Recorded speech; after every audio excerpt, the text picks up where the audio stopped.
Taurus, kumusta po kayo guys? Okay, so Taurus, maraming salamat po sa walang sawang pagsubaybay sa ating mga reading. At sa mga nagtatanong kung paano po magpa-private reading, iiwan ko na lang po yung link sa atin pong description box below. So, tignan po natin Taurus. Taurus, Sun, Moon, Rising, and Venus sign. So, ayan guys, maganda pa rin na alamin mo ang inyong Sun, Moon, Rising, and Venus sign para sa iba pang guidance, no? So, tignan natin, Taurus, Sun, Moon, Rising, and Venus sign. Meron po tayong Pand. Taurus, Sun, Moon, Rising, and Venus sign. Gabay po ngayong week na to. Meron tayong The Future. Okay.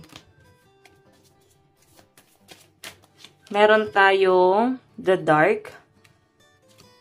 So guys, sa pinapakita sa akin, ngayong week na to guys, parang nag-worry ka pagdating sa iyong finances.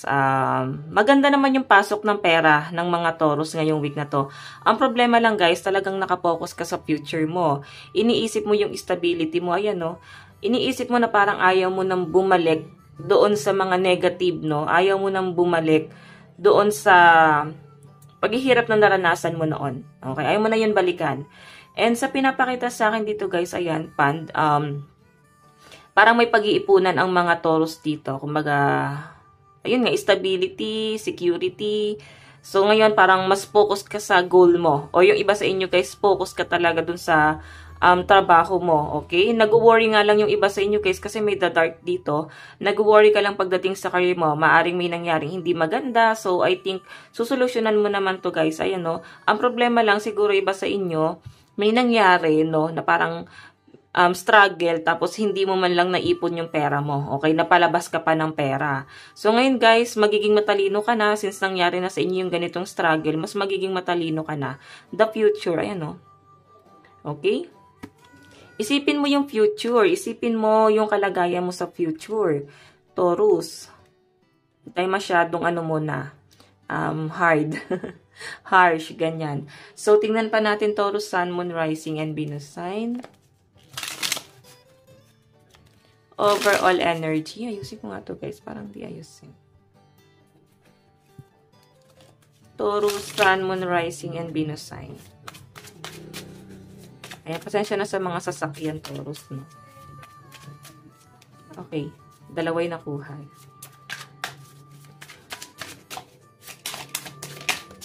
Okay. Meron tayong Three of Pentacles. The Star.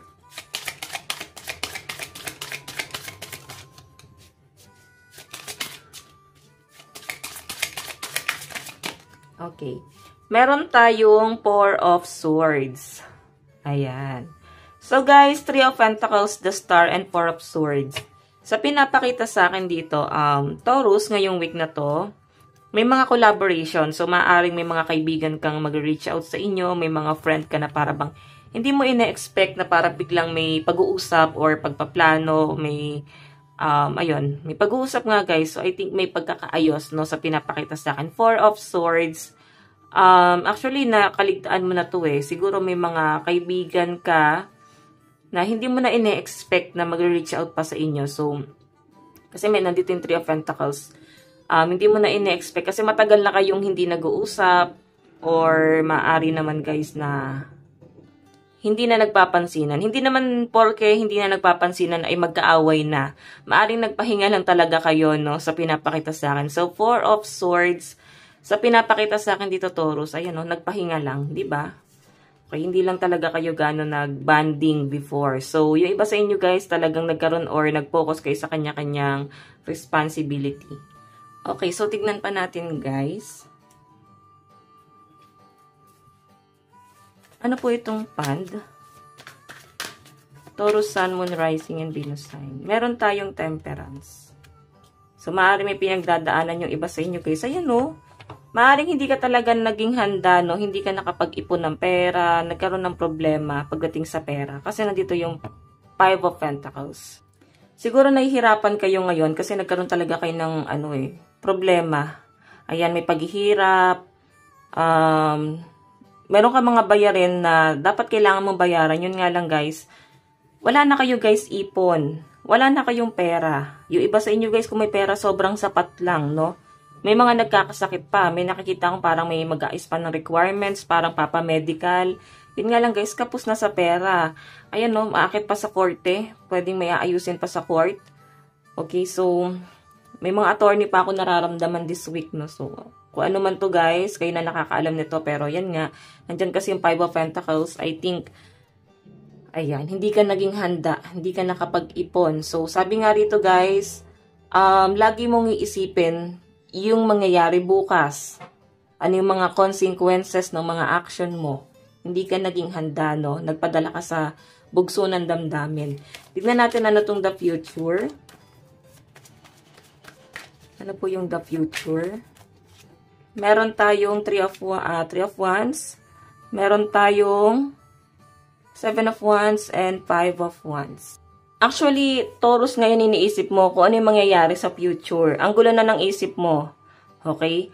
Ang dami nang nangyari, ang dami nang naganap. Pwedeng may worry ka pagdating sa travel.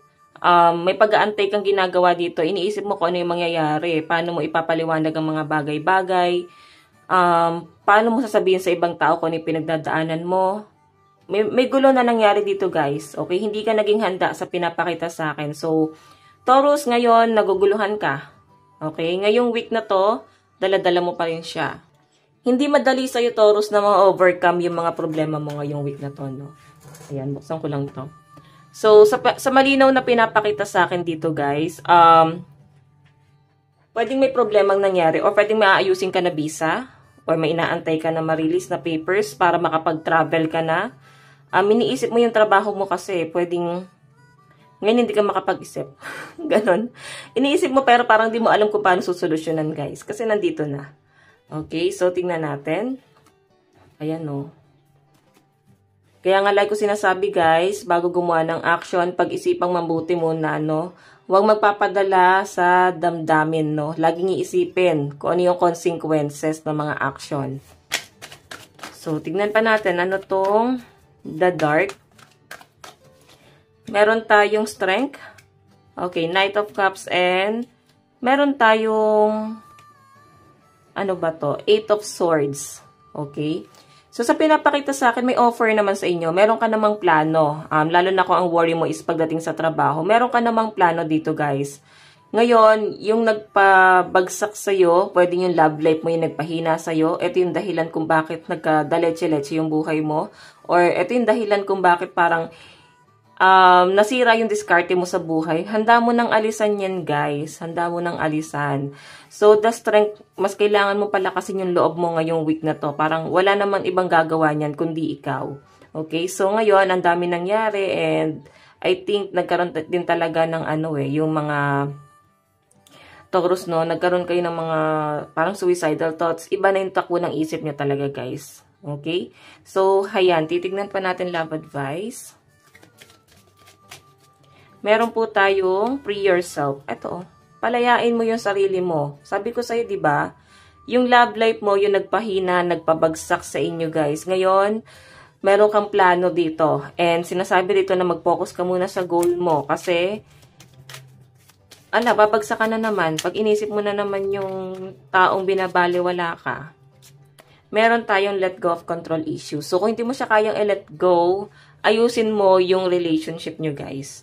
Okay? Kung hindi mo siya kayang i-let go, dapat mag-usap kayo. I-settle nyo yung problema. Kasi kung hindi nyo yan, guys, maayos. Talagang patoxic ng patoxic yan. Okay, so, kung wala ka namang karelasyon, guys, siguro mag-voice out ka. At least, mayroon kang isang kaibigan na makikinig sa mga problema mo. Meron tayong speak your world into being. Ngayon din yung sinabi ng Cardo. Mag-voice out ka. Sabi mo sa kanila kung ano yung pinagdadaanan mo, ano yung mga nangyari, mga naganap. I-share mo. Okay? At least, na-release mo yung mga blockages, no? So, guys, ito lang naman po ang inyong reading. Hanggang sa muli. God bless and love you all. Thank you!